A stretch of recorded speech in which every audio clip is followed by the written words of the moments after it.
இதே மோடியினுடைய அரசாங்கம் 2014 2025 காலாண்டுகள் வரைக்கும் தோராயமாக 16,35,000 கோடி ரூபாய்களை இந்தியாவில் இருக்கக்கூடிய பெரும் நிறுவனங்களுக்கு, அதில் முக்காவாசி எண்ணம் குஜராத்தில் இருக்கக்கூடிய நிறுவனங்கள் தான், இவர்களுக்கு தள்ளுபடி செய்துள்ளது இந்த மோடி ஒன்றிய அரசாங்கம்.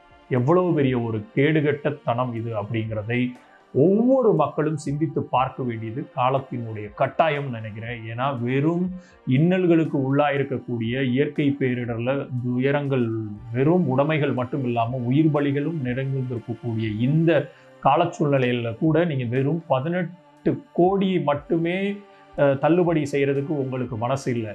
ஆனால் உங்களுக்கு தேவையான கார்ப்பரேட் முதலாளிகளுக்கு செல்வம் கொளிக்கிற பல ஆயிரம் கோடி ரூபாயினுடைய இந்த ஒட்டுமொத்தமான தேசத்தினுடைய சொத்துக்களை வெறும் 1000 ஏக்கர் 2000 ஏக்கர்ல 2 ரூபா 3 ரூபாய்க்கு கொடுக்கக்கூடிய இதே ஒன்றியத்தின் ஆளக்கூடிய அரசாங்கம் யாருக்கான அரசாங்கமாக செயல்படுகிறது அப்படிங்கிற ஒரு பார்வை இருக்குது.